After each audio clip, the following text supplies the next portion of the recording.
Mesdames et messieurs, bonjour et bienvenue à vous dans cette nouvelle édition de votre journal de 15 heures. Voici les titres qui vous seront développés. Célébration du 91e anniversaire de la création de l'armée populaire de libération de la Chine. Et tous les passagers sont vivants donc suite à un crash aérien qui a eu lieu au Mexique. Merci à vous de nous rejoindre. Le ministre de l'Éducation nationale et de la formation professionnelle Moustapha Mohamed Mahmoud poursuit sa participation aux travaux du sommet des ministres de l'Éducation de la région Moyen-Orient et Afrique du Nord qui se tient au Caire. Le ministre et sa délégation ont pris part hier à des tables rondes, l'occasion de partager l'expérience donc de Djibouti en matière de politique éducative et notamment dans le domaine de l'enseignement technique et de la formation professionnelle. Dans son intervention, donc, le ministre a dans un premier temps décrit brièvement la situation socio-économique de notre pays. Il a souligné que le capital humain constituait la richesse primordiale de Djibouti, d'où la nécessité de mettre l'accent sur le développement du secteur de l'éducation, notamment l'enseignement technique et la formation professionnelle, et ce conformément à la vision du président de la République, Ismaël Omar Guelleh. Le ministre a déclaré notamment que Djibouti est en pleine croissance économique avec le développement continu et des infrastructures portuaires et la construction de zones franches à vocation régionale, voire internationale. Il a précisé que pour relever le défi de la formation professionnelle, son département a entériné récemment une nouvelle politique nationale de l'ETFP en partenariat avec le secteur privé qui demeure un partenaire incontournable pour adapter les dispositifs de formation à l'évolution constante du marché du travail. Et hier soir, une grande cérémonie a été organisée donc à l'ambassade de Chine à Djibouti pour célébrer le 91e anniversaire de la création de l'armée populaire de libération de la Chine.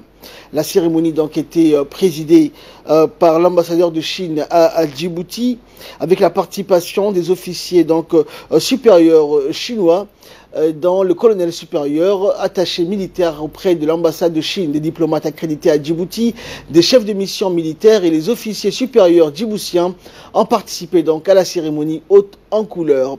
Les généraux Hassan Ali Kamil et Tahir Mohamed Ali ainsi que les chefs de corps de la gendarmerie, le colonel Zakaria Hassan Aden, le colonel commandant donc de la marine nationale, les chefs de corps de la garde républicaine, Mohamed Jama, ont pris part également à cette cérémonie.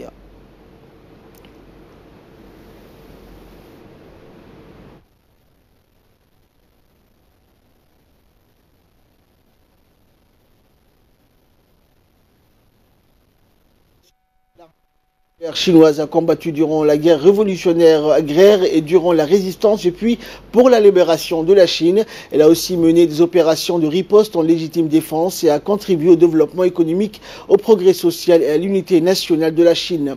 Dans ce domaine, l'armée populaire de libération de la Chine a accompli des grands exploits et durant la cérémonie d'hier soir, une projection a été faite pour les invités pour illustrer notamment l'évolution et les grandes mutations opérées par l'armée populaire de libération dans le pays pour défendre la souveraineté nationale. Également dans l'actualité, une signature convention de partenariat entre la Fédération djiboutienne de football et les établissements Abou Yasser a eu lieu ce matin au Sheraton Hotel. Cette convention de signature donc s'est déroulée entre le président de la Fédération djiboutienne de football, Suleiman Waberi, et le président des établissements Abou Yasser. Et en ce jour donc du lundi 31 juillet, hier a eu lieu donc au Sheraton Hotel la signature d'une convention de partenariat entre donc la FDF représentée par le président et l'établissement Abou Yasser représenté par son directeur Nadir Ahmed Saïd afin d'organiser dans des bonnes auspices le tournoi dit Super League qui met en joute donc les 5 premières équipes selon le classement de la saison écoulée 2017-2018, à savoir Assas Djibouti Télécom, GR Société Immobilière, AS Sport, Gendarmerie et Université Pastamaïda. Le tournoi donc Super League se déroulera tous les après-midi des vendredis et lundis du 10 donc, août au 10 septembre. Cette société qui est très implantée dans toute notre région de la Corne de l'Afrique est réputée donc dans l'exportation donc des bétails vers la péninsule arabique, surtout très actif en période du pèlerinage de la Mecque. Elle sponsorise entièrement toutes les charges inhérentes à l'organisation du tournoi Super League qui sera en cette occasion baptisée Super League Abou Yasser. Aussi, donc, exhortons à tous les acteurs du football de montrer le bon exemple pendant la durée de cette compétition pour que cette fête sportive soit la vitrine et du fair play. Dans l'actualité nationale également, les locaux du secrétariat exécutif de lutte contre le sida ont abrité hier matin une réunion d'experts de la commission de prise en charge qui s'est penchée sur le bilan des activités de la lutte contre le VIH-sida sur les 6 derniers mois.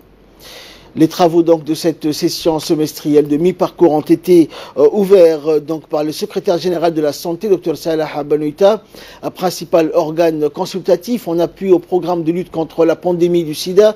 Cette commission a réuni l'ensemble des médecins référents, des paramédicaux, des représentants des ONG et des partenaires impliqués dans la problématique du VIH. Les participants ont donc discuté des enjeux relatifs à la prise en charge de personnes vivant avec le VIH, notamment l'amélioration de la prise en charge pédiatrique, la stratégie de surveillance des résistances, la mise en application des nouvelles directives du collège d'ARV et enfin des thématiques circonstancielles et des difficultés rencontrées par les médecins référents dans l'exercice de leur mission.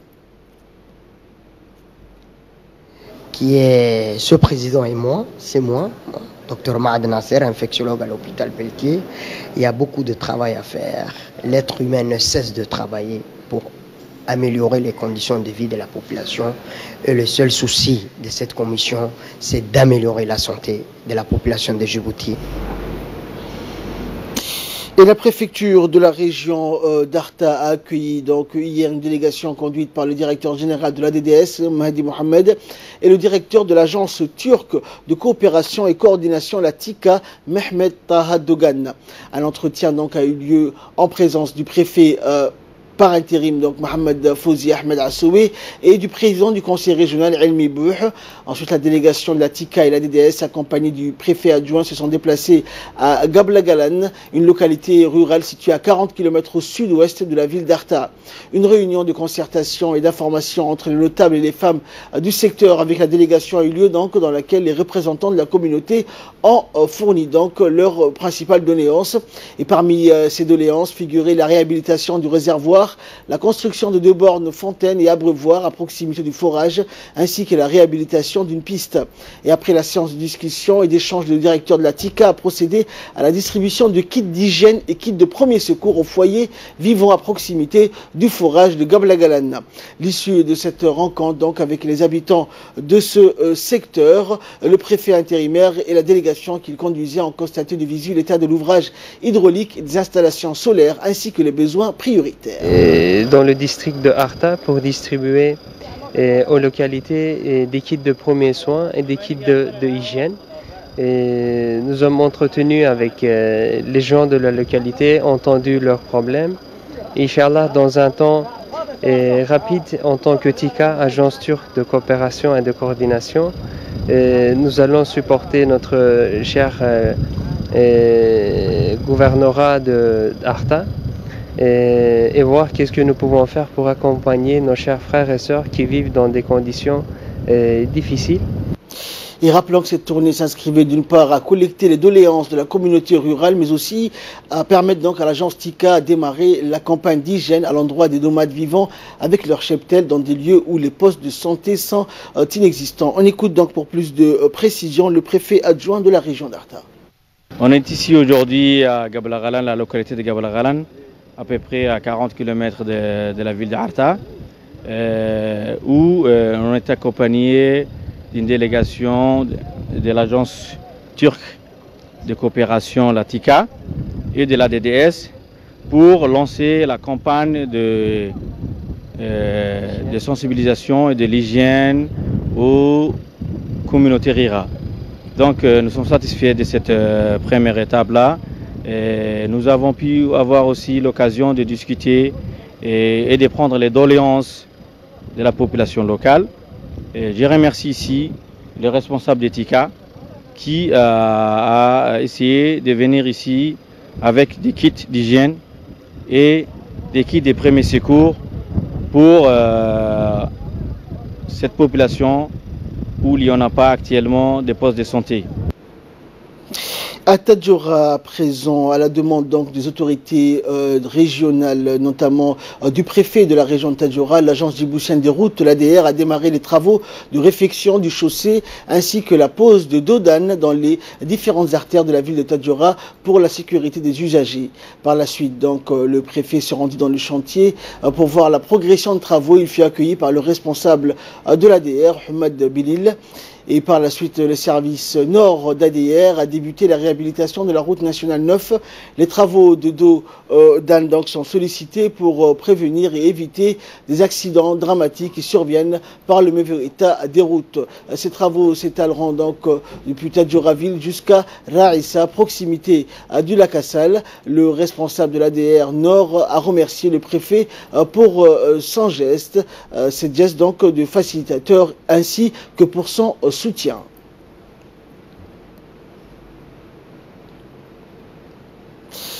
Et l'ADR donc a débuté les travaux de réhabilitation dans les différents endroits à risque de Tadjoura et ses corridors. Et suite à la doléance de la population et des autorités de la région, le préfet donc a demandé à l'ADR d'intervenir au niveau des routes de Tadjoura-Ville et ses périphéries telles que Kalaf Sagalou, où la population donc avait demandé l'installation de dodanes pour ralentir les véhicules et réduire les accidents. Et ces travaux donc ont débuté ce mois-ci.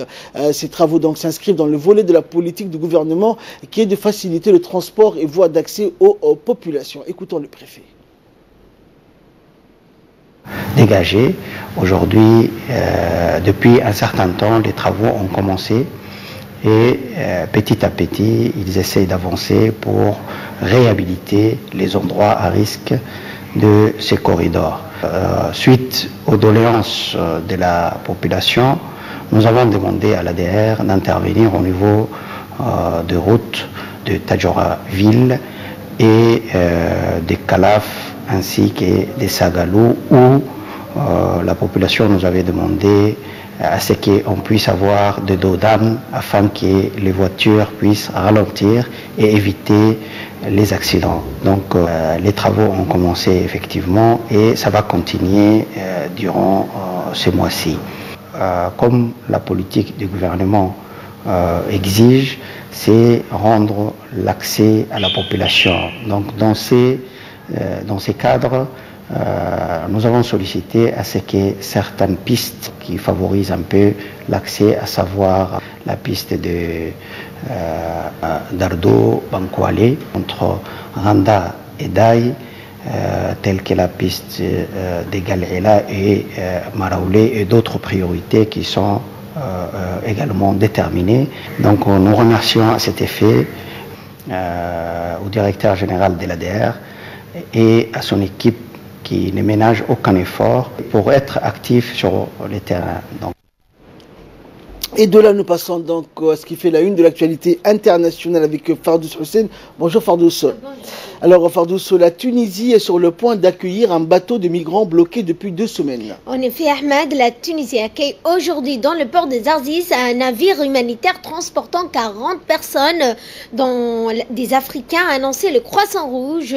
Le navire est coincé entre la Méditerranée depuis 2 semaines. La Tunisie avait initialement affirmé qu'il appartenait à Malte et à l'Italie d'accueillir le navire tunisien qui avait porté secours en mer aux migrants dont le point de départ n'a pas été établi pour l'instant. Le nouveau gouvernement italien, Ahmed, a quant à lui décidé de fermer ses portes aux navires humanitaires, affirmant que l'Union européenne devait faire preuve de solidarité avec l'Italie dans l'accueil de migrants qui embarquent pour la plupart des côtes libyennes. Et dans l'actualité internationale également, un crash donc aérien au Mexique, un avion de ligne s'est écrasé donc hier dans le nord du Mexique à l'aéroport de Durango. Et oui, Ahmed, un véritable miracle, si l'on peut dire. Aucun des 101 passagers qui se trouvaient à bord n'a été tué malgré l'incendie qui avait suivi le crash. Certains passagers ont même pu rentrer chez eux juste après l'accident. Les autorités ont toutefois dénombré 85 blessés, dont une cinquantaine ont dû être hospitalisés. L'appareil de type Embraer de la compagnie Aeromexico est retombé brutalement au sol quelques instants après avoir décollé. L'avion aurait été pris dans une forte averse de grêle, obligeant le pilote à envisager un atterrissage d'urgence. Juste après le crash, la solidarité entre les passagers aurait été exemplaire, permettant une évacuation rapide de tous les blessés. Et enfin, Fardous, donc au Québec, la population de moins de 45 ans a diminué d'environ 230 000 depuis 1981, alors qu'elle a augmenté fortement ailleurs au Canada. Et oui, Ahmed, une pénurie réelle ou présumée de main-d'œuvre est un thème qui revient régulièrement dans l'actualité canadienne. Ce printemps, le gouvernement du Québec a publié sa stratégie nationale de main-d'œuvre 2018-2023, dont l'un des objectifs est de disposer de suffisamment de travailleuses et de travailleurs. Un phénomène historique majeur est cependant passé sous silence dans la stratégie, à savoir la disparition des jeunes au Québec depuis plus de 35 ans. Et de 2010 à 2017, Ahmed, le Québec a retrouvé quelques 118 000 personnes âgées de moins de 45 ans. Au total, le Québec a donc perdu quelques 229 700 personnes âgées de moins de 45 ans entre 1981 et 2017. Le nombre de jeunes de moins de 15 ans a diminué de 6,9% au Québec pendant cette période, tandis qu'il a augmenté de 10,7% dans le Rock et de 17% en Ontario. Et la population de 15 à 44 ans a diminué de 4% au Québec, pendant qu'elle a augmenté de 27% dans le Rock et de 32,4% en Ontario, Ahmed. Merci Fardous, c'est la fin de cette édition. Merci à vous de nous avoir suivis. Excellent après-midi sur Télé Djibouti.